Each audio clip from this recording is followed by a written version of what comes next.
Okay, in the previous series of videos that I've posted, I've looked at most of the maps that you'll find in this file, but I'm going to just take this opportunity to look at these three maps here.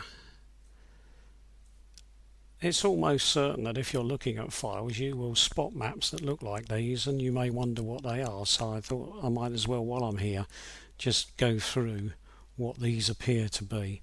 Now, they've been found by WinOLS, and they surprisingly often are found by WinOLS, so you may well find these highlighted in various files. Now what I'm going to do then is I'll click on that one. There we go. And at the same time I'll click on that one, and there's a reason for this.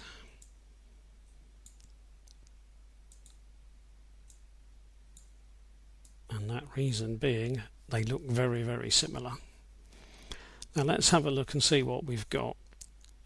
If you've been looking at the previous few videos, you will spot that a mile off, especially 2731, because you will be thinking to yourself, 2731, that's probably 273.1 in Kelvin, which is 0 degrees Celsius. So there's a very good chance that's temperature.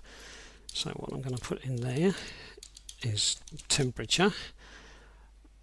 I'll just put C there, save mucking about with degree signs, and if that's the case, then I'm going to want 0.1 there, and I'm going to want minus 273.1 over there, and what shall I have a precision of? We'll have a precision of 1. Okay, got some quite high temperatures. Let's go and look at this one and see if that's the same. So we'll assume that that's temperature. So just like before, I'll put a C in that one. I'll assume that that one's 0.1, and I'll put minus 273.1 in that one. I'll give it a precision of 1, and I'll say OK. Right, well, they've both got the same scale by looks of things, haven't they? They've both got the same axes there. Now, WinOLS has picked up revs per minute here, but obviously the revs per minute are looking particularly daft at the moment. So, yeah, and it's put in 0.01. So if it is revs, that's obviously not correct. So we'll put 1 in there. That may or may not be a sensible revs per minute. We'll see about that in a moment. Let's go and look at this one. So again, we'll put a 1 in there, and we'll say OK. Now the thing is what are these two maps doing, or what are they involved in? Well, we've got something that varies with temperature and possibly with revs per minute, but very low revs per minute, as we can see. 1600 at the maximum there, 1600 at the maximum. In fact, it's not 1600 maximum, is it? Because at 1550 we've got figures, and at 16 we haven't. So at 1600 it's stopped, whatever it is. So what works in the car varies with temperature, but only works at low revs. You may have already guessed. These are probably the starting maps for the engine. So in other words, we're trying to turn the engine over, so we're turning the engine over on the starter motor, and then maybe it catches, so the revs can change or they vary in there, and we need it to start. Now, to get it to start, presumably we need to inject some fuel, and maybe we need to change the injection with temperature. So maybe we can inject less up here with a warm engine, and we need to inject more down here with a cold engine. So let's take a guess that that is actually injection quantity, which means that we've been using milligrams per stroke for that. So we'll guess that it's milligrams per stroke. And then we'll put in here 0.1, and we'll go with 1 precision. Oh, put in the wrong number there, 0.01. Okay, so there we are. So it looks like we're injecting quite a lot of fuel here, but then the engine is freezing cold, and a lot less fuel over here, but there again the engine is hot. So maybe that's my starting map to get the whole thing started. Now I'm going to guess that this is a base starting map of some sort, so like just a basic version of the starting map, and so I'm going to guess that this is exactly the same, but it isn't identical, is it? So it's a sort of exactly the same. So what I'm going to do is I'm going to assume that it's some kind of starting map. So I'm going to assume that that's injection quantity. So I'm going to assume that it's measured in milligrams per stroke. So I will need that to be 0.01, and I will want a precision of, let's say, 2. I'll OK that for now. Right, let's look at these side by side. They're virtually the same, aren't they? But they do start to change. Something changes over here.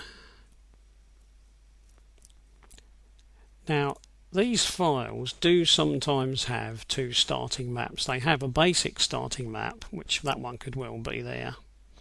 And then they have another map which is dependent on the output voltage of the alternator. They often call it a terminal 50 voltage. So what I'm going to guess is that this is the main starting map, and this is the starting map that is variously slightly different because of the alternator voltage. Now, if it is, then maybe this one just gives a little bit more oomph on occasions, but then we don't know which one's being used. The chances are this one's being used and maybe not this one, or both, or whatever. So it's not easy to tell. So what I'm going to do though is I'm going to go back and I'm going to call that one then a start map. Well, I could call it an engine start map, couldn't I? So I'll call that the engine start map, and let's call it basic. Engine start map basic, and hope that we've got that one as correct as the basic map. And then we're going to call this one again engine start map. And I'm not 100% sure, but I think this one probably is to do with alternator voltage. So what I'm going to do is I'm just going to put in brackets alternator and a question mark to remind myself that that's what I thought that one was probably for. So I'm going to assume that that one's the alternator. This is not a completely blind assumption, because obviously I've looked at various maps over the years and there's a fairly good chance that that's what we're looking at.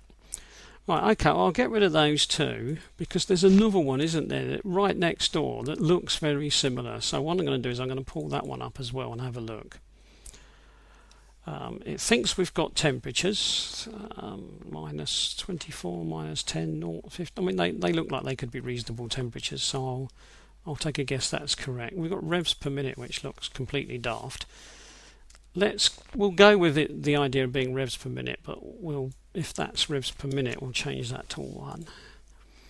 And then we've got these in here. So what we'll do is we'll assume that they are what they were last time. So we'll assume that that is injection quantity. We'll assume that it's measured in milligrams per stroke. And so we will take a guess that that's 0.01, and we'll have 1 decimal point for the precision. Right, now let's have a look at what we've got.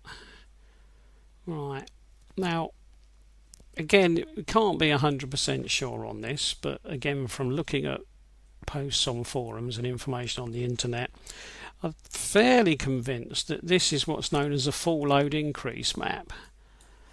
So that's what I think that one is. It's the full load increase. And if I just close that down out of the way, or full load increase map, and I just get it out of the way. And it looks like it's something to do with helping make sure there's a bit more fuel when it's cold, doesn't it? Because it operates quite a lot down here, minus 24, minus 10, 0. And then at 15 degrees it's almost not operating, it's a little bit. And by 22.5 degrees there, it's stopped. It's on 0. So maybe that's exactly what that one is. That's a full load increase. So what we've got then is we've got 2 starting maps, and then we've got a full load increase map. Now that is pretty much everything covered in this file. There's a few other odd maps that we could look at, and I'll wonder about posting something on those at another date, but I'm going to assume that I've pretty much covered everything that people will want to know in this little series of videos. So if you're going to have a go at looking at a file using WinOLS, well, good luck, and I hope this helps.